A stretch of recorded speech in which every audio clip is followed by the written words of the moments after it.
Assalamualaikum warahmatullahi wabarakatuh. Kami dari kelompok 4, kelas ekonomi 2021A, Matkul Pendidikan Pancasila akan mempresentasikan Pancasila sebagai etika politik. Adapun anggota-anggotanya adalah yang pertama ada Ahmad Khairul Toha, Salma Della Regita Putri, Nabilatus Solihah, Khadijah Asifah Nuria, Erwin Iswayudi, dan Rosa Amelia. Untuk pemateri yang pertama, waktu dan tempat kami persilahkan. Terima kasih kepada moderator atas waktunya. Di sini saya akan membahas dengan 3 poin. Yang pertama adalah Pancasila, yang kedua adalah etika, yang ketiga adalah politik. Nah, Pancasila yang kita ketahui terdiri dari 5 asas atau 5 prinsip. Yang pertama adalah ketuhanan yang Maha Esa, yang kedua adalah kemanusiaan yang adil dan beradab, yang ketiga adalah persatuan Indonesia, yang keempat kerakyatan yang dipimpin oleh hikmat kebijaksanaan dalam permusyawaratan perwakilan, yang terakhir keadilan sosial bagi seluruh rakyat Indonesia. Nah, Pancasila sendiri berasal dari bahasa Sanskerta yang terdiri dari 2 kata, yaitu panca yang berarti 5 dan sila yang berarti prinsip atau asas. Hal itu berarti ada 5 pedoman penting bagi rakyat Indonesia dalam kehidupan bangsa dan bernegara. Lalu ada etika yang kita ketahui, etika adalah perilaku suatu manusia, itu etika. Yang ketiga adalah politik.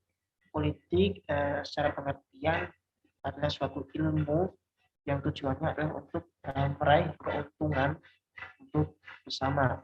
Nah, lalu Pancasila sebagai etika politik adalah mengamatkan bahwa Pancasila sebagai nilai dasar kehidupan bernegara, berbangsa, dan bermasyarakat harus dijabarkan dalam bentuk perundang-undangan, peraturan, atau ketentuan yang dibuat oleh penguasa. Negara Indonesia yang berusia sila pertama bukanlah negara teokrasi yang mendasarkan kekuasaan negara dan penyelenggaraan negara dalam legitimasi religius, melainkan legitimasi hukum secara legitimasi demokrasi. Walaupun dalam negara Indonesia tidak mendasarkan pada legitimasi religius, namun secara moralitas kehidupan negara harus sesuai dengan nilai-nilai yang berasal dari Tuhan, terutama hukum serta moral dalam kehidupan negara. Etika politik menuntut agar kekuasaan dalam negara dijalankan sesuai dengan yang pertama, asas legalitas, legitimasi hukum, yaitu jalannya sesuai dengan hukum yang berlaku. Yang kedua, disahkan dan dijadikan secara demokrasi, legitimasi demokrasi, dan yang terakhir dilaksanakan dengan adanya legitimasi moral. Ya, adapun 5 prinsip dasar dalam etika berpolitik yang pertama adalah pluralisme. Pluralisme yang dimaksud adalah kesediaan untuk menerima prioritas, artinya untuk hidup dengan positif, damai, toleran, dan biasa normal bersama dengan masyarakat yang berbeda pandangan hidup, berbeda agama, dan berbeda budaya seadat.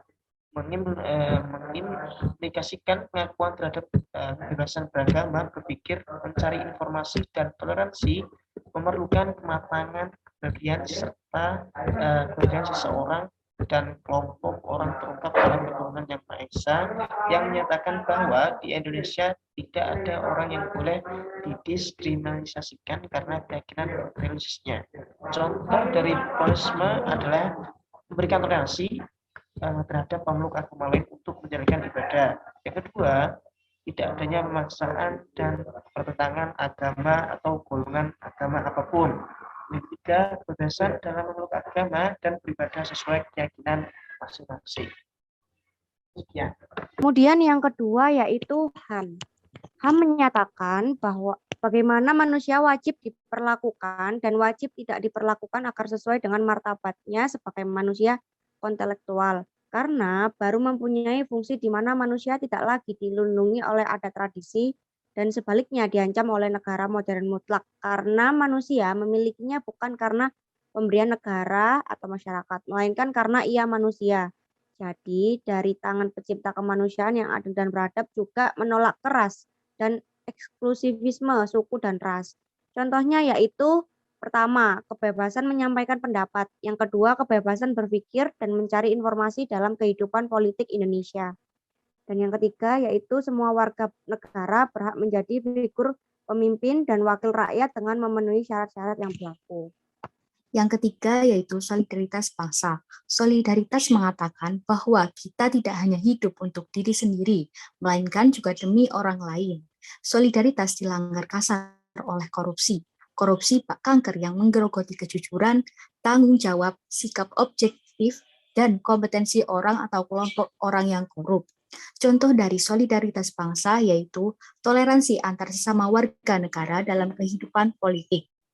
Yang kedua, selalu mementingkan kepentingan umum di atas kepentingan pribadi maupun golongan. Yang terakhir, tidak mudah melontarkan ujaran kebencian dalam konteks politik, terutama yang menyinggung SARA. Kemudian ada demokrasi. Prinsip kedaulatan rakyat menyatakan bahwa tidak ada manusia atau sebuah elit untuk menentukan dan memaksakan bagaimana orang lain harus atau boleh hidup. Demokrasi berdasarkan kesadaran bahwa mereka yang dipimpin berhak menentukan siapa yang memimpin mereka dan kemana tujuan mereka dipimpin. Demokrasi adalah kedaulatan rakyat dan keterwakilan.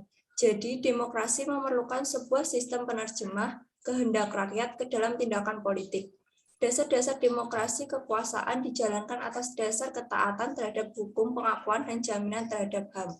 Kemudian contoh dari demokrasi yang pertama, penyelenggaraan pemilihan umum sebagai wujud pesta demokrasi rakyat. Yang kedua, kebebasan memilih calon pemimpin maupun wakil rakyat sebagai wujud kedaulatan rakyat. Yang ketiga, musyawarah untuk mencapai mufakat disertai dengan semangat kekeluargaan. Yang keempat, kebebasan menyalurkan aspirasi maupun kritik pada pemerintah. Yang kelima, keadilan merupakan norma moral paling dasar dalam kehidupan masyarakat. Keadilan sosial mencegah dari perpecahan. Tuntutan keadilan sosial tidak boleh dipahami secara ideologis. Sebagai pelaksana ide-ide agama-agama tertentu, keadilan adalah yang terlaksana. Keadilan sosial diusahakan dengan membongkar ketidakadilan dalam masyarakat.